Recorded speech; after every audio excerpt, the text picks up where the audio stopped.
Santiago capítulo 2, versículos 1 al 9. Y el título del mensaje de hoy es Favoritismo en la Iglesia. Dice así: Hermanos míos, no tengáis vuestra fe en nuestro glorioso Señor Jesucristo con una actitud de favoritismo.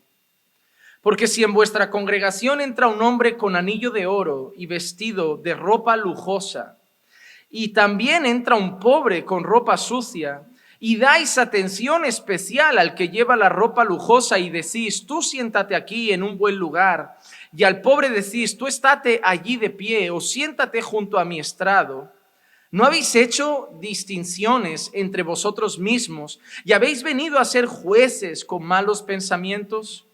Hermanos míos, amados, escuchad. ¿No escogió Dios a los pobres de este mundo para ser ricos en fe y herederos del reino que Él prometió a los que le aman? Pero vosotros habéis menospreciado al pobre. ¿No son los ricos los que os oprimen y personalmente os arrastran a los tribunales? ¿No blasfeman ellos el buen nombre por el cual habéis sido llamados? Si en verdad cumplís la ley real conforme a la Escritura, amarás a tu prójimo como a ti mismo, bien hacéis. Pero si mostráis favoritismo, cometéis pecado y sois hallados culpables por la ley como transgresores. Hermano, cuando nosotros empezamos la carta de Santiago, nos dimos cuenta de una cosa. Dijimos que era una carta muy práctica. Una carta que sirve para la vida diaria del creyente. No es una carta con tanto contenido doctrinal profundo, sino una carta que nos ayuda más bien en nuestro diario vivir, no solo como individuos, sino también como iglesia. En el primer capítulo de la carta a Santiago vimos cosas como la siguiente, vimos cómo encontrar gozo en medio de las pruebas. Entendimos cómo las pruebas tenían un propósito: perfeccionar nuestra fe, darnos paciencia, perfeccionar nuestro carácter a la imagen de Cristo. Entre otras cosas, también escuchamos la importancia de saber y recordar de dónde venían nuestras tentaciones. Santiago nos decía que éramos tentados de nuestras propias concupiscencias. Santiago nos enseñaba cosas que servían para nuestra vida diaria como individuos. Santiago nos recordaba que quien quisiera sabiduría podía buscarla en la fuente y que la fuente de la sabiduría era el Señor. Santiago también nos llamaba a no ser personas de doble ánimo que eran inconstantes en todos sus caminos. Incluso el mismo Santiago, y un poco relacionado con lo que veremos hoy, nos llamaba a no creernos más importante o menos por ser pobres o ricos, sino a considerar no lo que tenemos, sino lo que somos en Cristo Jesús. Incluso también nos hablaba de la importancia de ser prudentes al hablar, de ser tardos para la ira, tardos para hablar, prontos para oír. Y también, como vimos el último día, Santiago hablaba de que había una fe vana, una fe que era sin sentido, una fe que no daba fruto, que no era real, y nos daba algunas marcas de una fe verdadera, sobre todo la compasión y el cuidado con los más necesitados, así como la santificación de nuestra vida, limpiarnos de toda nuestra inmundicia. Pudimos ver entonces en todo el capítulo 1 de Santiago un montón de consejos para nuestra vida diaria y práctica como creyentes. Y ahora entramos en el capítulo 2 y Santiago no cambia. Sigue siendo una carta práctica, una carta que sirve para nuestra vida diaria. Y a pesar de que ahora vamos a hablar de algo que sirve para nosotros personalmente, el enfoque de Santiago ahora es más general. A pesar de que de lo que vamos a hablar hoy es algo que a nivel personal es importante que no lo hagamos en nuestra vida tampoco, Santiago, el contexto que va a utilizar es el contexto de la iglesia y va a hablar en términos más generales en la relación entre nosotros. Así que la clase de hoy no solo nos va a ir bien a nosotros como personas, sino a nosotros como congregación. Así que vamos a empezar con el texto de hoy, pero antes de entrar en toda la parte más práctica, vamos a centrarnos un poquito en cómo empieza Santiago esta exposición que él hace. Y empieza refiriéndose al Señor de la gloria. Y esto es precioso, el Señor de la gloria. Nuestro texto empieza de esta manera: hermanos míos, no tengáis vuestra fe en nuestro glorioso Señor Jesucristo con una actitud de favoritismo. no tengáis vuestra fe en nuestro Señor, en nuestro glorioso Señor Jesucristo, con una actitud de favoritismo. Hermano, es curioso. ¿Por qué? Porque Santiago va a hablar de favoritismo. Pero mira lo que ha dicho. Antes nos ha puesto los ojos en alguien, en el Señor Jesús. Él no quiere que tengamos en nuestra fe actitudes de favoritismo, pero todo por eso, por nuestro glorioso Señor Jesucristo. ¿Por qué Santiago empieza así? ¿Por qué Santiago no dice directamente, hermanos míos, no tengáis actitud de favoritismo? ¿Por qué dice, hermanos míos, no tengáis vuestra fe en nuestro glorioso Señor Jesucristo con una actitud de favoritismo? Porque Santiago usa esas palabras para recordarles a los creyentes de quién son. Santiago le está recordando a los creyentes a quién representan. Porque, hermano, tienes que saber una cosa. Si tú dices que eres cristiano, estás proclamando a las personas que representas a Cristo en esta tierra, al pueblo de Dios en esta tierra. Y lo que Santiago nos está haciendo ver es que todo lo que vamos a hacer como iglesia tiene que partir de una base, y es que somos el pueblo de Dios. Si fuéramos el mundo, esto no se nos pediría. Pero como somos el pueblo de Dios, debemos actuar de cierta forma, porque representamos al Señor en esta tierra. Somos la embajada del reino de Dios en este mundo. Somos ciudadanos del reino de Dios en este mundo de impíos y de tinieblas, y debemos andar como ciudadanos de ese reino. Y Santiago nos va a demostrar que la actitud de favoritismo no debe estar presente en la iglesia porque somos de Cristo. Porque somos de Cristo. Hermanos, todo lo que hacemos o lo que no hacemos, todo lo que tiene que ver con nosotros y nuestra fe, tiene que ver con Cristo.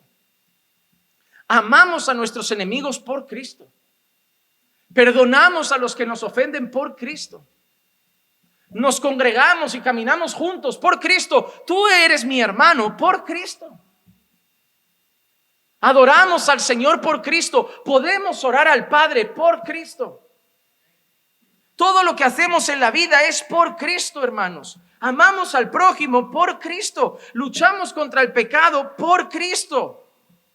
La base y el fundamento de todo lo que hacemos en la vida es Cristo. Sin Cristo no tendríamos nada de eso. Sin Cristo seguiríamos siendo los mismos impíos de antes. Pero todo lo que hacemos, todo lo que luchamos por hacer, todo lo que luchamos por obedecer, todo lo que luchamos por andar conforme a la voluntad de Dios, todo lo que tenemos, toda la fuerza que encontramos en el Padre, todas las promesas, todo lo que somos y todo lo que hacemos es en Cristo y por Cristo.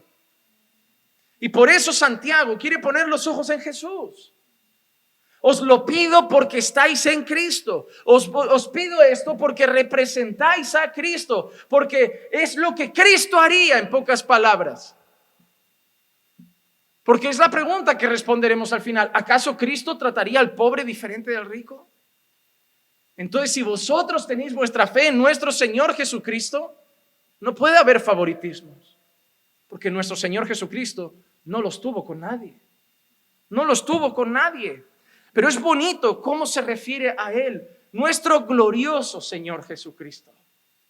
No es cualquier cosa, es nuestro glorioso Señor Jesucristo. Hermano, la primera cosa que menciona Santiago es la gloria del Hijo. La gloria del Hijo. Primera carta de Pablo a los Corintios, capítulo 2 y versículo 8, dice así: la sabiduría que ninguno de los gobernantes de este siglo ha entendido, porque si la hubieran entendido, no habrían crucificado al Señor de gloria. Señor de gloria. Hermano, negar la deidad de Cristo es cerrar los ojos a cientos de palabras y de páginas de nuestras Biblias. Jesús es Dios. ¿No recuerdas ese salmo? ¿Quién es el Rey de gloria?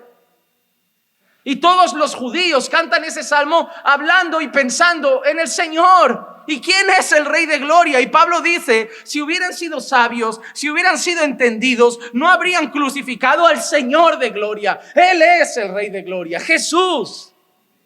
Él es el Rey de gloria. Nadie más es dueño de la gloria. Nadie es el Señor de la gloria. Solo Dios.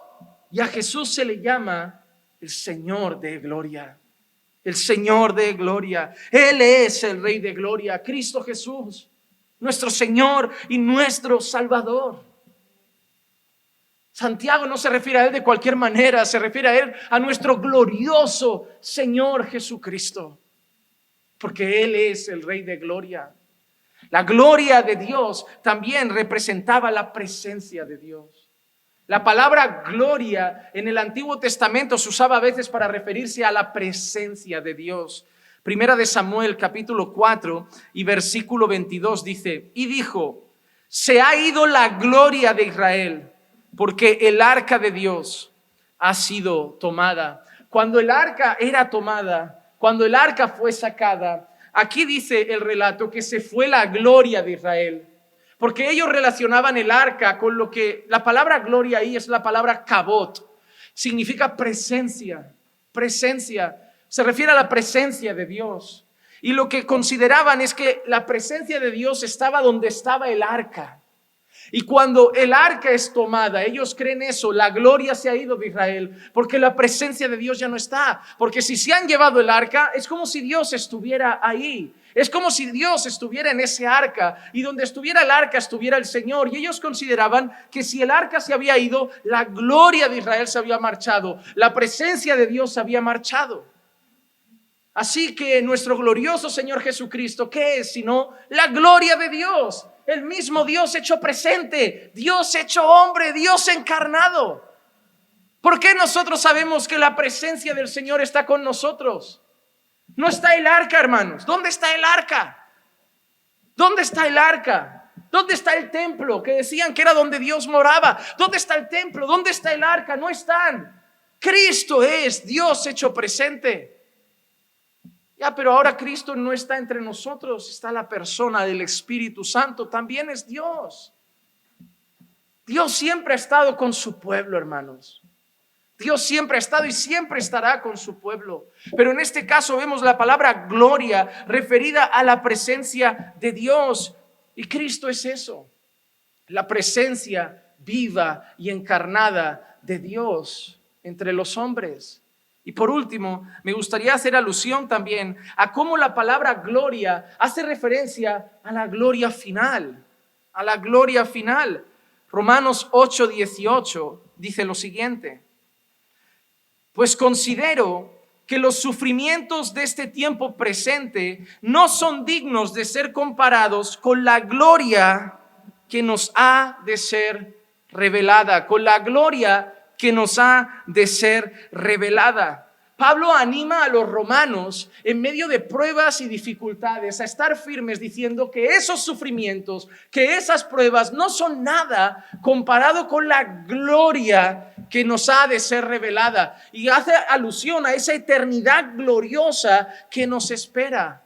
Pero todo eso que nos espera, esa gloria eterna que nos espera, está en Cristo.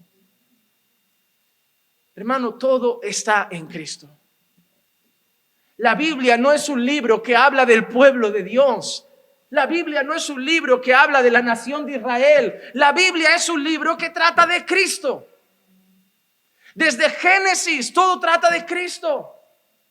Desde Génesis que se promete esa semilla que iba a aplastar la cabeza de la serpiente. Todo trata de Cristo. Todo es un relato que apunta a nuestro Salvador. Y que cuando nuestro Salvador asciende gloriosamente después de su resurrección junto al Padre, sigue tratando de nuestro Salvador, al que seguimos esperando por segunda vez.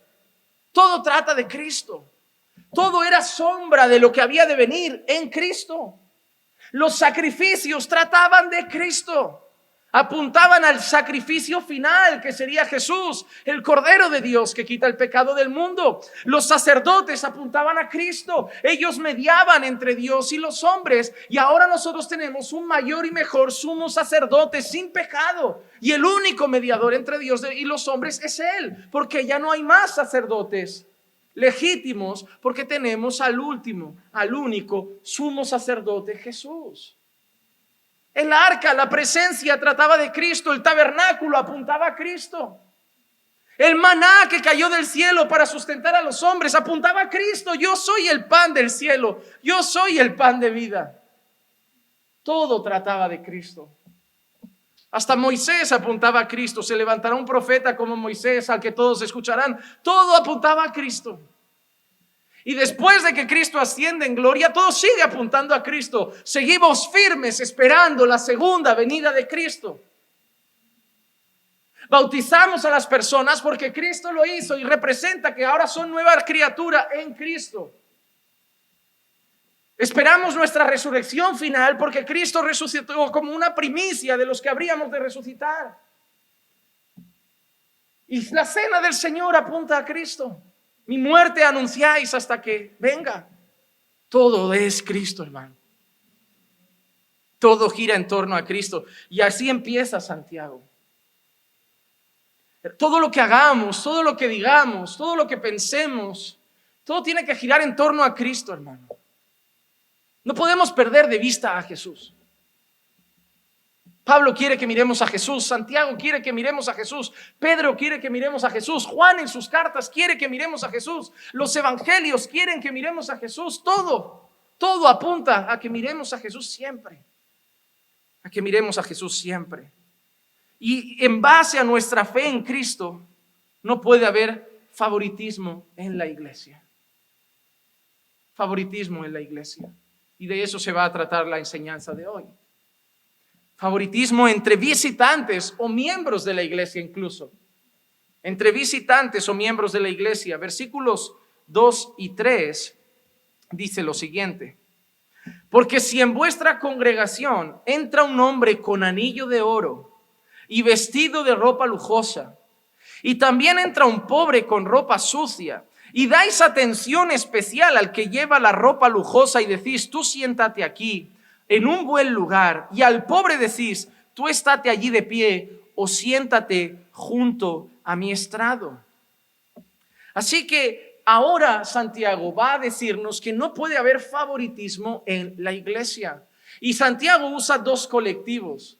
Santiago no está hablando de algo cultural o étnico. Aquí no se trata de racismo. No se trata de racismo. Porque ahí no creo que hubiera muchos casos en ese momento y en ese lugar en concreto. Pero el caso que Santiago trata es la diferencia quizá entre clases, pobres y ricos.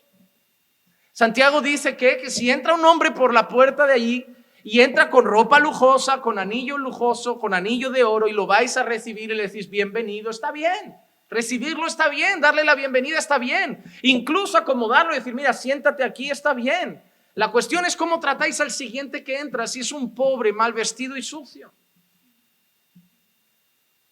Y Santiago dice que no podemos tratar diferente a esas personas. Que no podemos tratarlas diferentes.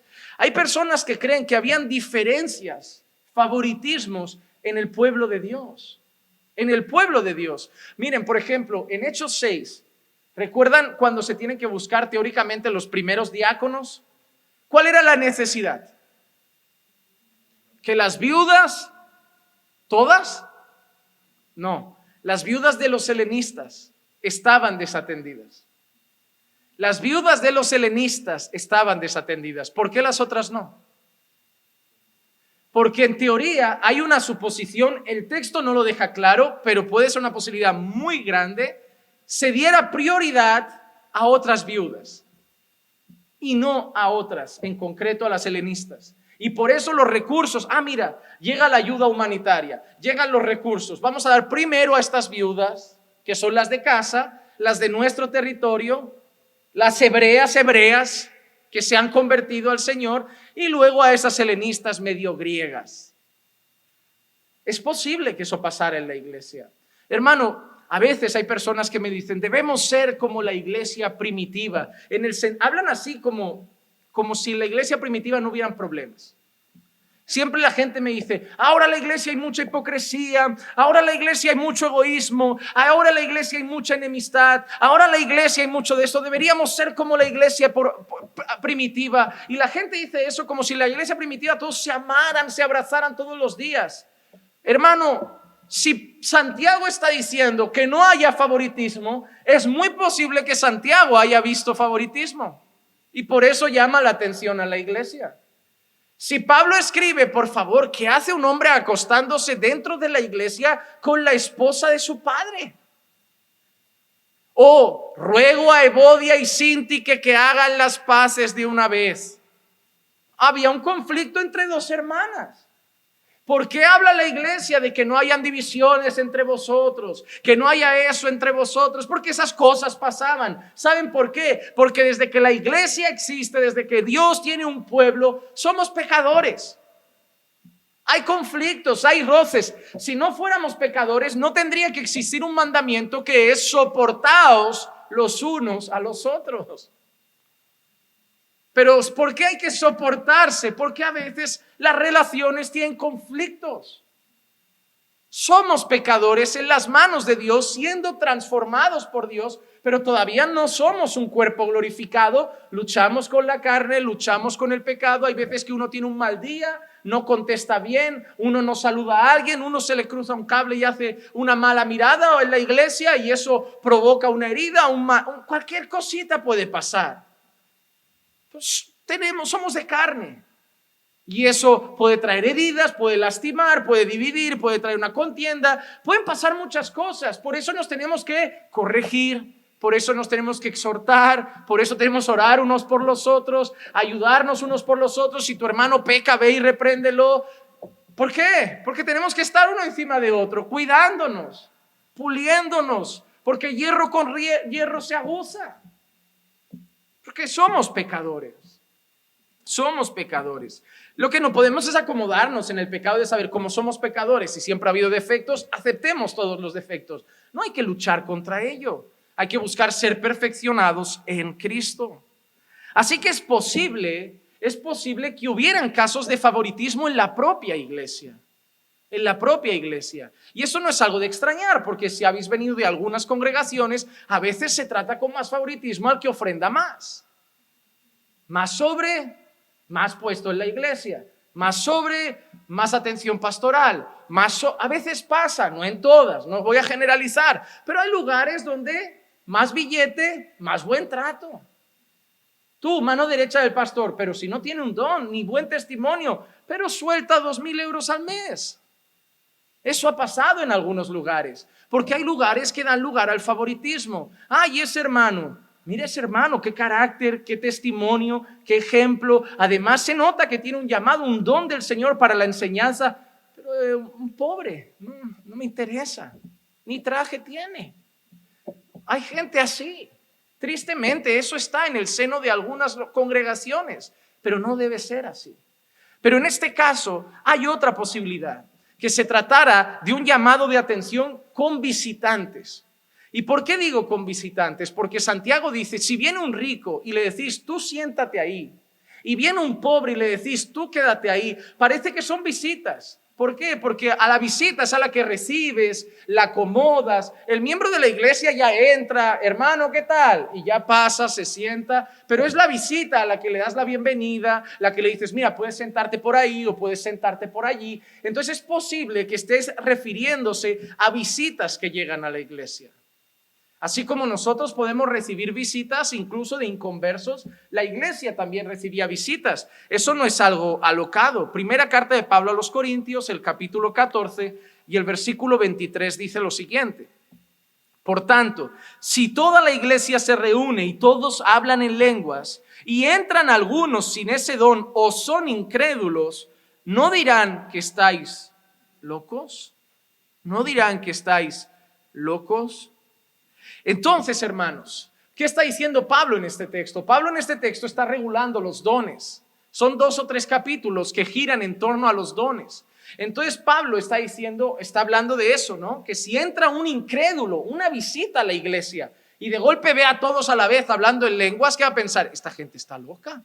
No sé ni qué están diciendo, no entiendo lo que están hablando. Pablo dice, eso no debe ser así. Por eso Pablo le regula el don de lenguas a esta forma, ¿no? Recuerdan que dice, si quieren hablar en lenguas, que hable 1, 2, a lo mucho 3, en orden, es decir, uno detrás de otro, con intérprete para que se entienda lo que se está diciendo. Y si no, que se callen. Y si no, que se callen. ¿Por qué? Porque todo lo que se hacía en la iglesia, dice la palabra, que es para edificar. Y si yo hablo en lenguas y nadie interpreta, ¿qué edificación trae eso? Aparte de ruidos que no entendemos, ¿qué edifica? Por eso Pablo dice, mira, me encantaría que hablaras todos lenguas, pero sobre todo que profeticéis.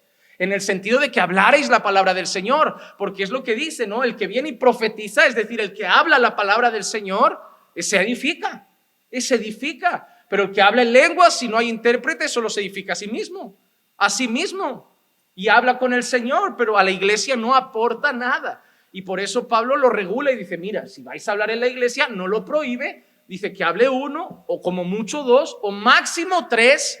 Así que 4, 5, 6, 7 y 8, cerrada la puerta. Todo eso que veis en muchas congregaciones no tiene fundamento. No tiene, porque Pablo lo regula. Y que tenga intérprete. Así que yo no sé qué pastor fue el que se inventó un día llegar al culto y decir, hablen en lenguas, hablen en lenguas, hablen en lenguas. Porque Pablo no dice eso. Pero entiendo que como hoy nos da un poco igual toda la Biblia y cada uno pues va haciendo lo que quiere. Pero hermano, eso es lo que dice el Señor. Entonces, puede ser que se tratara de visitantes, ¿verdad? Porque dice, si entra alguien sin ese don, pero luego dice, o un incrédulo, y ve eso, va a pensar que estáis locos. Así que a la iglesia podían entrar visitas, era normal. Y lo que Santiago está diciendo es que si entra visitantes, no se puede tratar con diferencia al rico o al pobre. Al rico o al pobre. Y hermano, no vamos a hablar solo de los pastores que tratan con diferencia a los que ofrendan más. Eso también está en las filas de la iglesia. Si entrara hoy Leo Messi por esa puerta y se sentara al lado de algunos, estarían súper felices. Pero si entrara un mendigo oliendo mal y sucio, algunos mirarían como con recelo, como me está molestando el culto. Huele mal. ¿Para qué viene? ¿Para qué? ¿Por qué pensarían diferente? Porque en el fondo hay esa distinción en los corazones. No solo los púlpitos están mal, también la iglesia muchas veces actúa mal.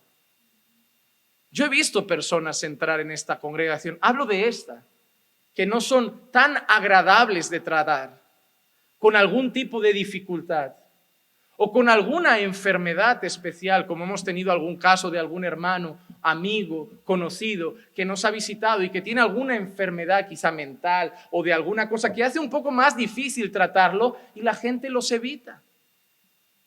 Eso es hacer acepción de personas. Ay, es que es complicado, es que es pesadito, es que no se ducha mucho y huele. Y si fuera Messi, te encantaría hacerte un selfie y decir, Messi estuvo en mi iglesia.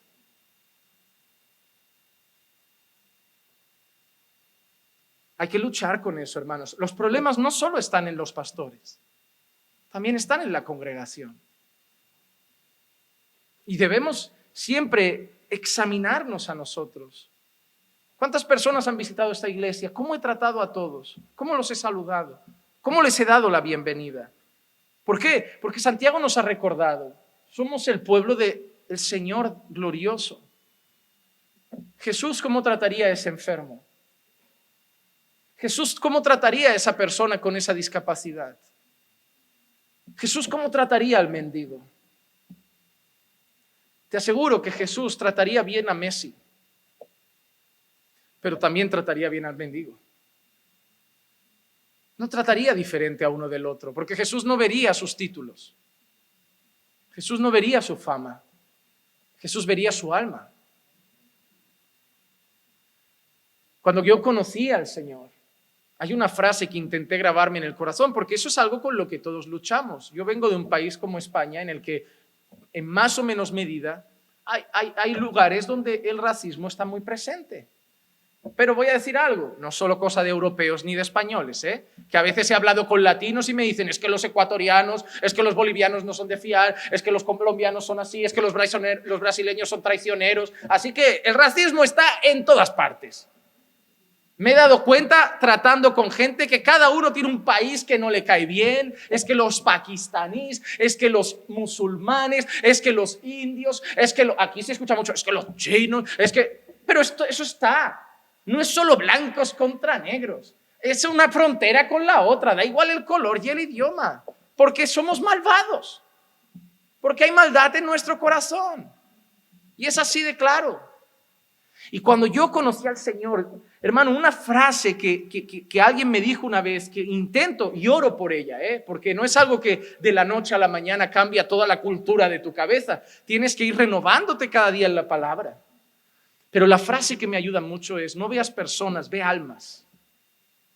Es decir, no veas el color, no veas la clase social, no veas ni siquiera si es hombre o mujer, mayor o joven, no veas si es de la India, de China, de Bolivia o del Polo Norte. Ve almas y los tratarás con dignidad. Ve almas y te preocuparás por su bienestar espiritual. Ve almas, no veas nada más que eso, ve almas. Porque Jesús veía almas. Jesús miraba a la gente y dice: yo tengo compasión porque son como ovejas sin pastor. Él veía almas necesitadas del Padre. Y es lo que Santiago quiere hacernos entender. Cuando entre un pobre o un rico, debemos ser que entran almas y tratarlas con dignidad, porque son almas. Son almas. Pero si nosotros, ¿acaso Jesús se acercaba a las personas diferentes según si eran hombres o mujeres, según si eran judíos o gentiles, según si eran pobres o ricos? No, Jesús se apiadó de esa mujer adúltera que iban a apedrear y se apiadó del hijo de un centurión, de un siervo, de un centurión. Jesús se apiadó de judíos y se apiadó de gentiles. Jesús tuvo misericordia de personas de clase social más elevada y tuvo misericordia de personas de clase social más baja. Jesús tuvo una charla personal con Nicodemo, pero también tuvo una charla personal con la mujer samaritana. Porque Jesús veía almas. Por eso Santiago hace que miremos a Cristo. No tengáis vuestra fe en nuestro glorioso Señor Jesucristo con actitud de favoritismo. Si entra un rico, no le digáis: siéntate aquí, y al pobre decirle: ponte ahí mismo. Quédate de pie, no hay un sitio para ti ya. No lo hay. ¿Por qué? Porque si hacemos esto, dice Santiago, que incurrimos en un juicio equivocado, en juzgar a las personas de manera equivocada. Nos volvemos, dice Santiago, jueces con malos pensamientos. Versículo 4. ¿No habéis hecho distinciones entre vosotros mismos y habéis venido a ser jueces con malos pensamientos? Cuando nosotros tratamos a esas personas de manera distinta, dice: no habéis hecho distinciones entre vosotros mismos, entre seres humanos, vosotros. Y lo habéis hecho, ¿por qué? Porque habéis sido jueces con malos pensamientos. Santiago está apuntando a nuestros pensamientos. ¿Por qué? Porque muchos venían con una mente de este mundo.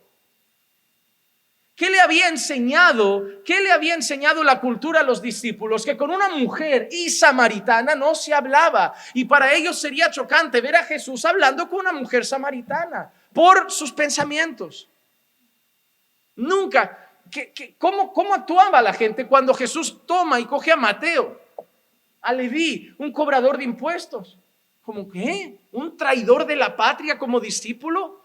Trabajando al lado de Roma para sacar los impuestos de su nación, de su pueblo, de sus hermanos. Esos son los traidores que merecen la muerte. Pero Jesús ve un alma.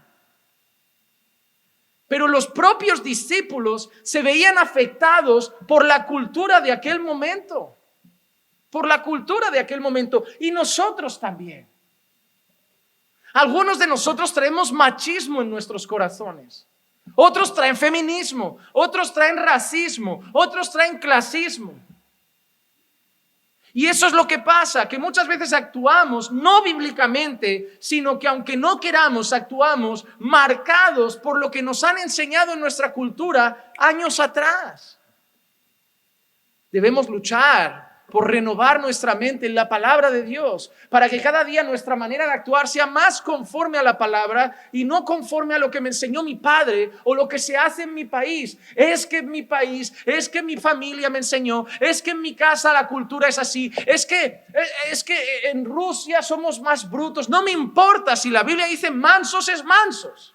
Si la Biblia dice que hables con gracia, es con gracia. Me da igual que en Rusia, en la Patagonia o donde sea sean bravos. Tú vas a ser como dice Jesús.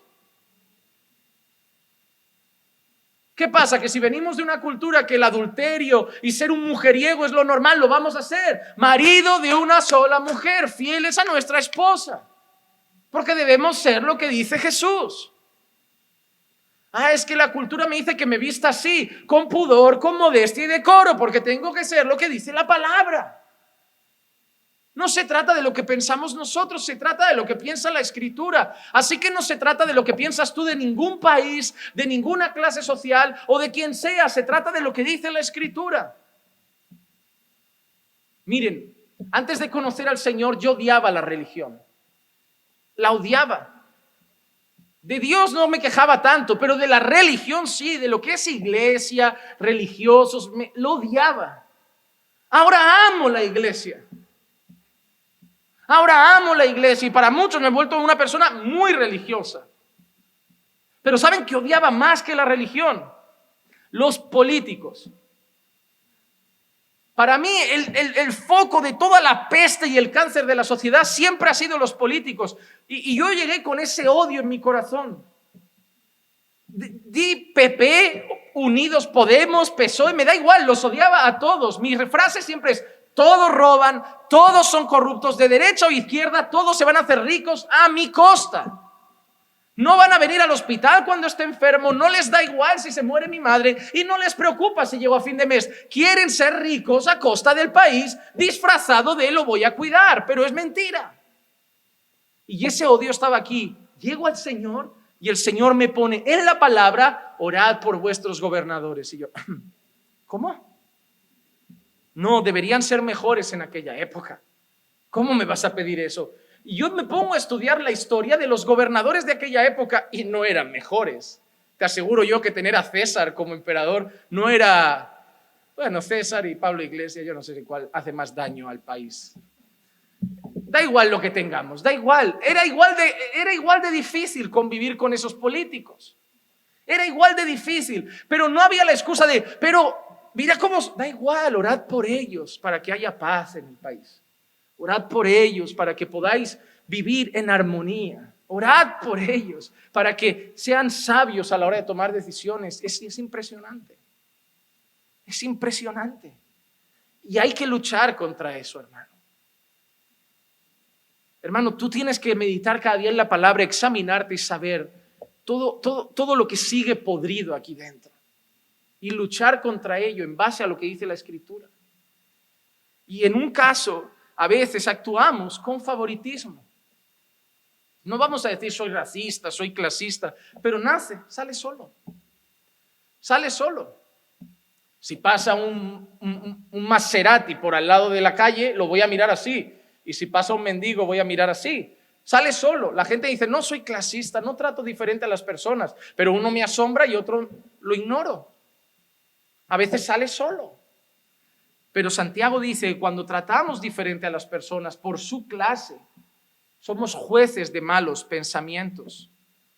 Hermano, el Señor siempre ha prohibido los juicios con sobornos o favoritismo. El soborno y el favoritismo para el Señor en un juicio es abominable. Levítico 19:15, mira qué dice: no harás injusticia en el juicio, no favorecerás al pobre, ni complacerás al rico, sino que con justicia juzgarás a tu prójimo. Mira lo que dice. A veces se trata al pobre como si fuera un desvalido, ¿no? Ay, no, el pobre, hay que entenderlo, ha robado porque tenía... No, ha robado y hay un castigo. Robar está mal y hay que pagar. Ya, pero es robado. Es robado.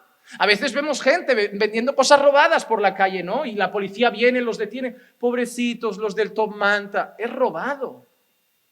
Hay gente que tiene honestamente una tienda y le han quitado su mercancía para venderla. Y ese hombre a lo mejor era rico.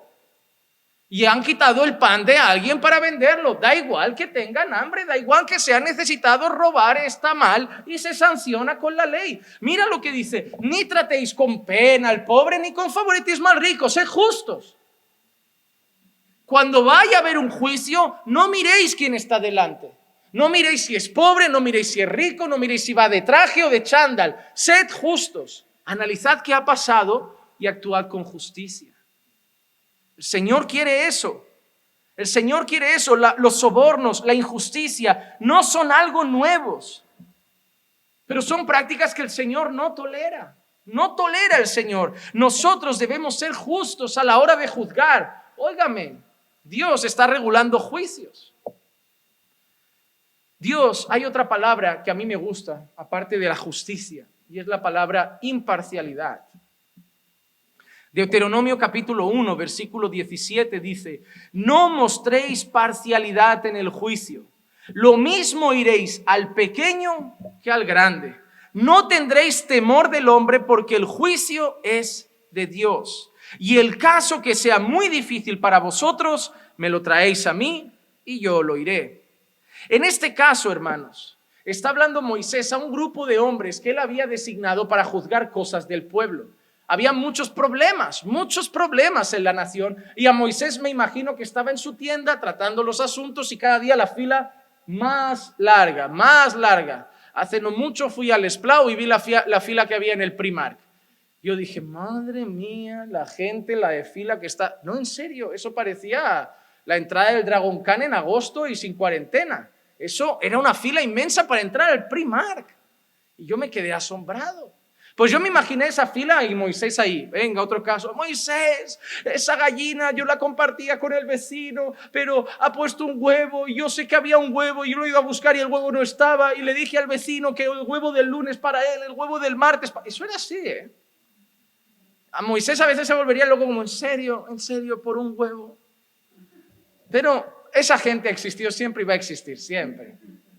Moisés, mira, es que compramos la cabra a medias y ya dijimos de matarla, y él me ha dado la parte de la cabeza, él se ha quedado la parte de trasera de la cabra, y sabemos que ahí hay más carne. Moisés, no es justo, porque a mí me corresponde un poco más de la cabra, porque la parte de la cabeza no tiene mucha carne.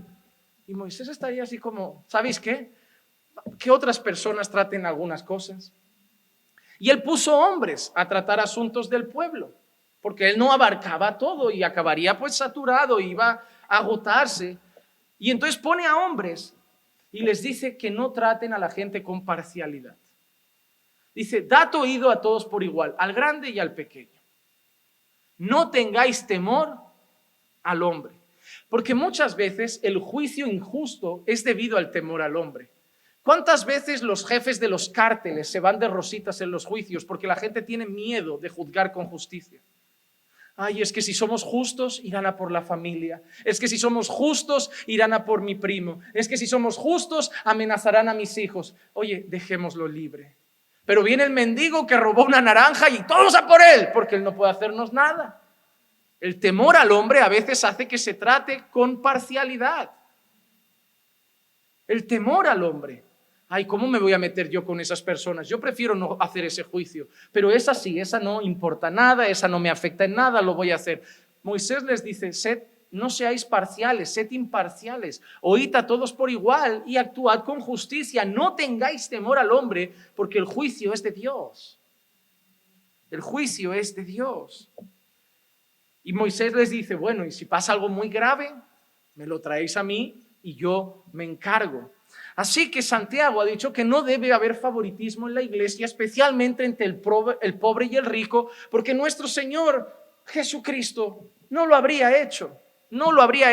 Y si actuamos con favoritismo entre rico y pobre, estamos actuando como malos jueces, juzgando de manera perversa entre las personas. Y ahora, en los versículos 5 al 7, Santiago les recuerda además una cosa a los hermanos, y es que Dios ha elegido a los pobres también. Él les está diciendo que los están tratando mal y que no lo pueden tratar mal. Y les recuerda algo, recordad que Dios también ha elegido al pobre. Versículo 5 al 7 dice, hermanos míos, escuchad, ¿no escogió Dios a los pobres de este mundo para ser ricos en fe y herederos del reino que Él prometió a los que le aman? Pero vosotros habéis menospreciado al pobre. ¿No son los ricos que os oprimen y personalmente os arrastran a los tribunales? ¿No blasfeman ellos el buen nombre por el cual habéis sido llamados? Ahora Dios le está recordando a le está recordando a su pueblo a través de Santiago que Dios ha escogido al pobre. Dios ha escogido al pobre. Ojo, no está diciendo que Dios solo salva a pobres. Debemos leerlo en el contexto. En el contexto están habiendo favoritismos. Dios no está diciendo, yo he elegido al pobre y el rico son todos malos. Porque Dios incluso, Santiago escribe eso. Dice, no son los ricos los que blasfeman contra Dios, no son los ricos los que os oprimen, no son los ricos los que os llevan a los tribunales. Porque en ese contexto los ricos se enseñoreaban de las personas, los ponían en pleitos, los denunciaban. Tenían un obrero y luego encima para no pagarle lo denunciaban y el obrero acababa en la prisión. Blasfemaban contra el Señor, se les hinchaba el pecho porque eran poderosos, pero no todos. Dios también salvó a ricos, pero en ese contexto está usando ese ejemplo para decirle algo a las personas, y es, no hagáis acepción de personas porque Dios no lo hace.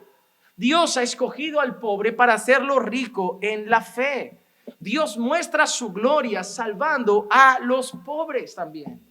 Primera carta a los Corintios, capítulo 1, 26 al 29 dice, pues considerad, hermanos, vuestro llamamiento. No hubo muchos sabios conforme a la carne, ni muchos poderosos, ni muchos nobles, sino que Dios ha escogido lo necio del mundo para avergonzar a los sabios. Dios ha escogido lo débil del mundo para avergonzar a lo fuerte, y lo vil y despreciado del mundo ha escogido Dios, lo que no es, para anular lo que es, para que nadie se jacte delante de Dios, delante de Dios. Entonces, Pablo en esta carta les está recordando a las personas que Dios ha escogido ¿qué? Lo débil, lo vil, lo despreciable. Ojo, Pablo no está diciendo Dios no elige al rico, solo elige al pobre. Dios no elige al fuerte, solo al débil. Dios no elige. No, lo que Dios está diciendo, aludiendo a lo peor de lo peor, a lo vil, a lo despreciable, es ¿para qué lo hace? ¿Por qué? ¿Qué dice al final? ¿Para qué? Para que nadie se jacte delante de Dios. Dios ha salvado a toda clase de personas para que nadie pueda llegar ante Dios y decir, a mí me eligió porque era rico, a mí me eligió porque era poderoso, a mí me eligió porque era el alcalde, y a él por qué lo elegí si era un mendigo, y a él por qué lo elegí si no tenía dinero, y a él por qué lo elegí si era pobre, y a él por qué, entonces has elegido eso. He elegido a todo tipo de personas para que nadie se jacte de decir, a mí me eligió porque yo lo merecía, porque yo era de un grupo VIP. A eso se refiere el Señor, y a eso se refiere Santiago cuando dice, ¿no ha elegido Dios a los pobres para hacerlos ricos en la fe? No podéis hacer favoritismo entre personas que ni siquiera Dios ha hecho. Eso es lo que está diciendo Santiago. Es ilógico que tratéis con preferencia al rico cuando Dios no trata con preferencia al rico. Y es ilógico que tratéis con desprecio al pobre cuando Dios no trata con desprecio al pobre. Si vuestra fe está en Jesucristo, actuad como actuó Jesucristo. Actuad como actuó Jesucristo. Además, en nuestro ejemplo, Santiago dice eso. Usa el ejemplo de los ricos como malvados, como los que oprimen, como los que llevan a los tribunales.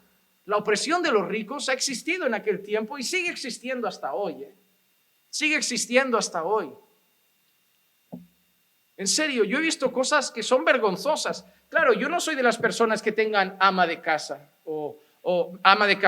mujer de la limpieza en casa o personal de limpieza en casa, pero mi mujer ha trabajado en eso y he hablado con personas que se dedican a eso y de vez en cuando hay buenos jefes, ¿no? Que te tratan como, no, si quieres coger algo en la nevera, un refresco, cualquier cosa, pero hermano, he visto casos, sobre todo, realmente me lo han comentado en Brasil más que aquí, que la persona de la limpieza o la que trabaja de interna en la casa es como, como si no fuera casi humana. Es como primero come aquí, el servicio come aparte, ¿eh? No te pienses que tienes trato aquí con la familia, tú ahí, como, ¿en serio? Claro, para mí es inconcebible, debe ser algo cultural, tratar así al servicio, pero lo veo bastante feo. Es decir, no tengo nada en contra de que alguien trabaje mucho, no tenga tiempo y quiera tener a alguien que le ayude en la limpieza en casa, pero trátalo con dignidad. Es como cuando alguien llega de otro país y el jefe, sabiendo que está necesitado, que llega de su país sin nada, se aprovecha y le dice, te voy a pagar 500 por 8 horas. Ya, pero ese cobra 1.200. Ya, pero tú lo necesitas, si quieres vete a tu país. A mí eso me parece ruin, aprovecharte de la necesidad de alguien para no darle lo que es digno.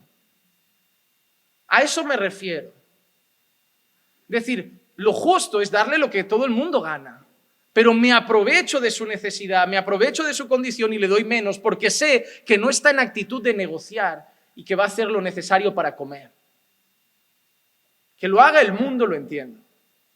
Pero eso pasa entre creyentes cuando contratan a una persona y prefieren contratar extranjeros para pagarles 4 duros, tenerlos en negro y no hacer las cosas como Dios manda. Y me parece vergonzoso, porque somos hijos de Dios.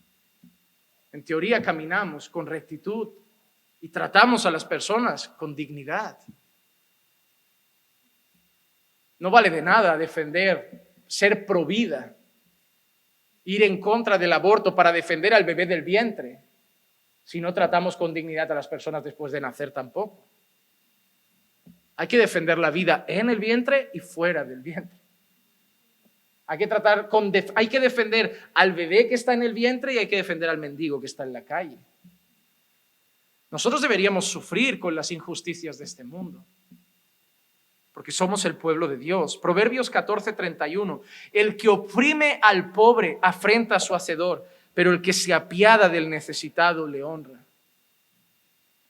Cuando te apiadas del necesitado, honras a Dios. No al que es tu hermano, al necesitado, es general. Pero mira qué dice, el que oprime al pobre afrenta a su hacedor. Hermanos, no todos son hijos de Dios, porque solo los que han nacido de nuevo son hijos de Dios, pero todos son creación de Dios. Cuando tú veas un mendigo en la calle, solo piensa una cosa, está hecho a imagen y semejanza de Dios. A imagen y semejanza de Dios. La huella de Dios está plasmada en esa persona. Sí, esa imagen y semejanza está completamente distorsionada por el pecado, pero está hecho a imagen y semejanza de Dios. La nuestra también estaba distorsionada por el pecado. Quizá no éramos mendigos, pero éramos otra cosa. La única cosa que a lo mejor nosotros pecábamos de traje. Y ellos están ahí por, ¿qué? La mayoría de veces, alcohol, drogas. Nuestro vicio quizá era más limpio. Lo podíamos hacer bien vestidos, pero era pecado. Tampoco hay que tratarlos como si fueran unos pobrecitos, Hay que tratarlos como pecadores que necesitan a Cristo. Al mendigo no hay que darle solo pan, hay que darle el evangelio.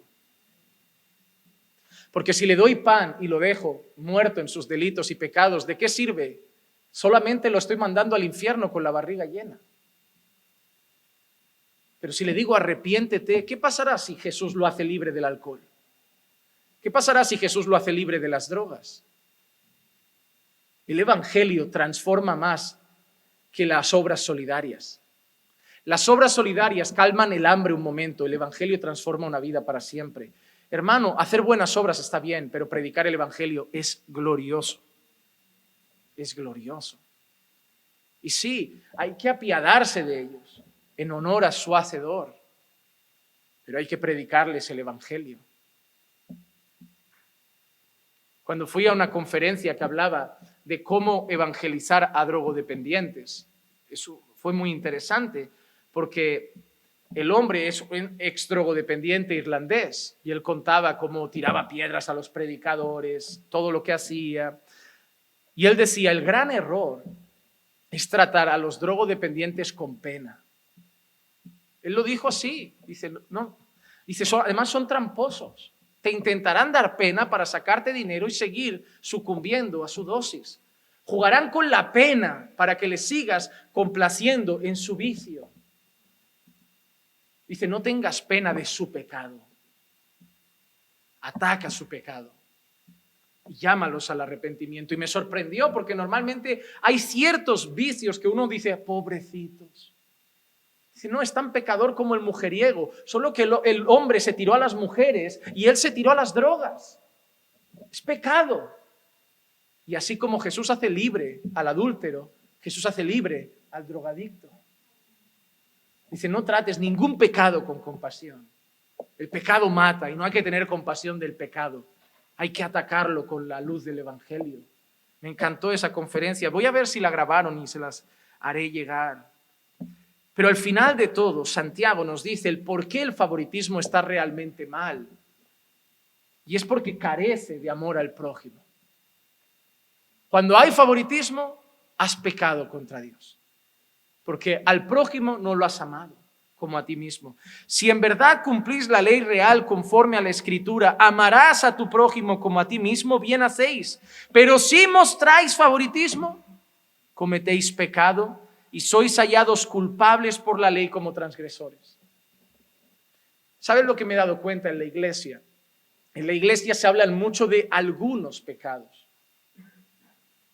Hay pecados que siempre están, no sé por qué, quizá porque son más visibles, son más, para nosotros quizá más fuertes, pero siempre está el adulterio, la fornicación, todas esas cosas están en nuestra boca constantemente cuando hablamos de pecado, pero hay pecados que se tratan poco. Yo cuando preparaba este estudio lo pensaba, nunca suelo mencionar el favoritismo hasta que me ha tocado por esta carta llegar a este tema. Pero me quedé asombrado cuando llegué a esta parte diciendo, rompe el segundo gran mandamiento. Amarás a tu prójimo como a ti mismo. Es pecado y es grave. Y somos vistos como Dios, ante Dios, como transgresores.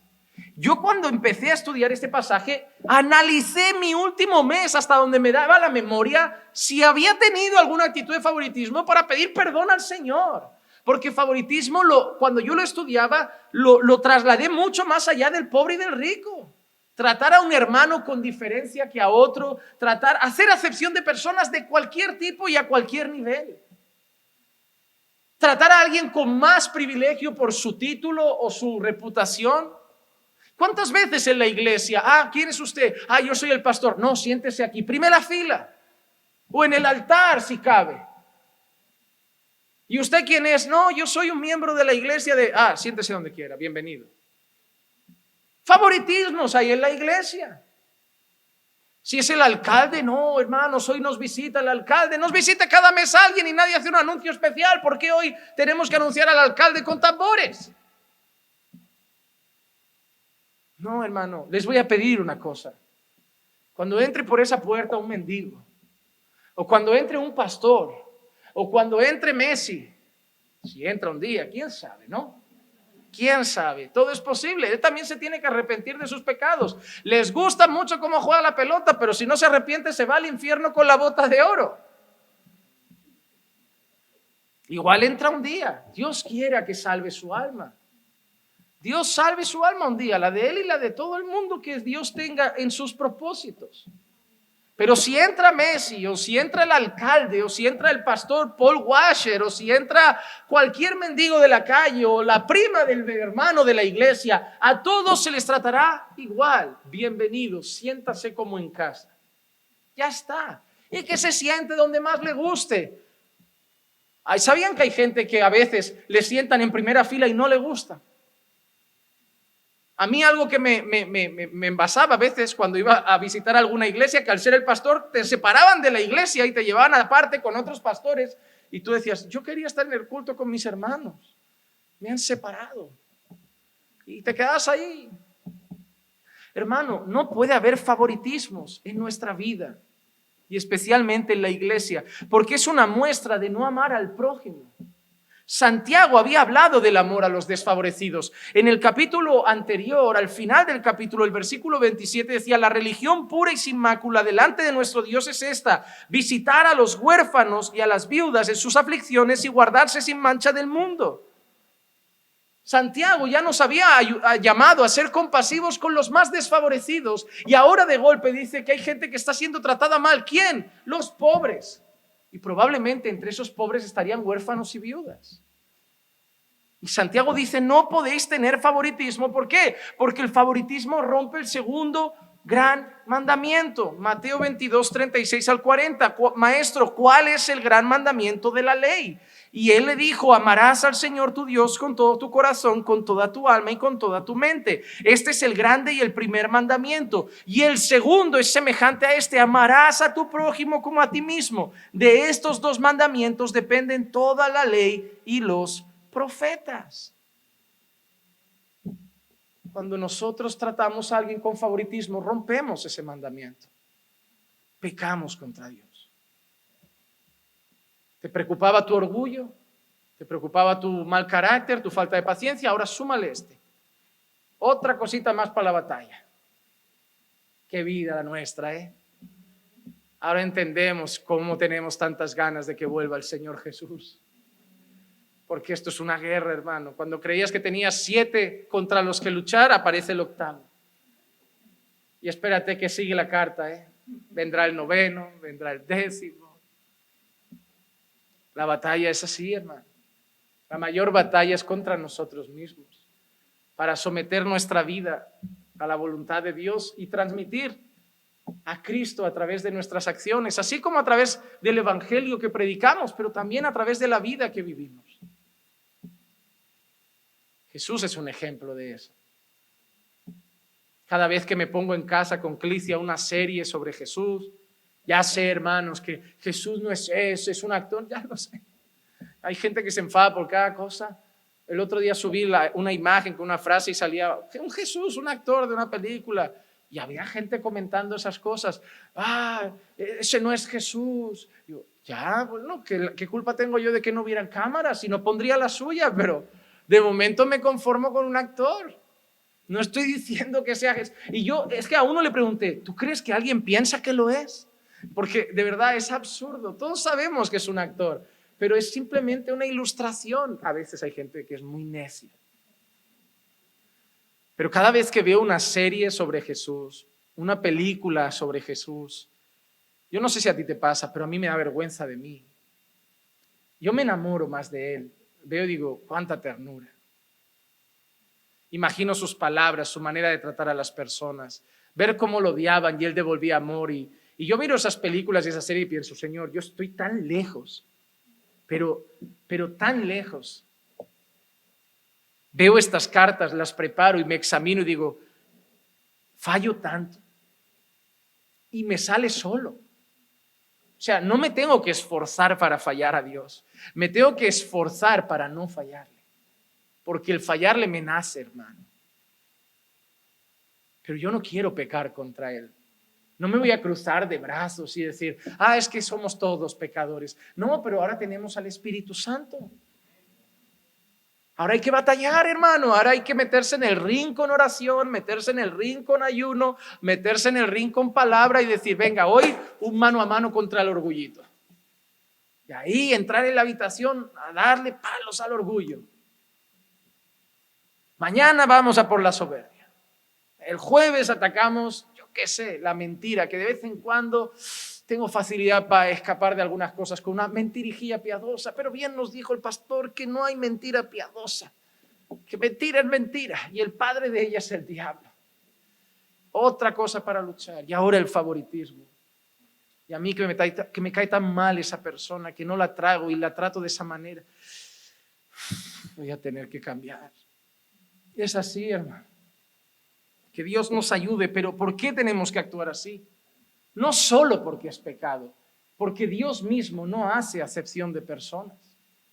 Romanos 2:11, porque en Dios no hay acepción de personas. Efesios 6:9, y vosotros, amos, haced lo mismo con ellos y dejad las amenazas, sabiendo que el Señor de ellos y de vosotros está en los cielos y que para Él no hay acepción de personas. Los jefes trataban mal a los empleados y Dios les manda una advertencia, cuidado, que yo soy el Señor vuestro, pero también de vuestros empleados, tratadlos bien, porque yo no hago acepción de personas. El Señor no hizo distinción a la hora de salvar entre hombre y mujer, judío, gentil, esclavo, libre, anciano, joven. Dios ha salvado a personas de toda clase, de toda cultura, de toda etnia, de toda tribu, lengua y nación. Y si nuestro Dios actúa así, nosotros debemos actuar de la misma manera, porque debemos recordar, y con esto termino, que todos, pobres y ricos, blancos, afroamericanos, asiáticos, todos, caucásicos, como quieran llamarlo para que no suene feo, todos son obra de sus manos. Todos salieron del molde del alfarero.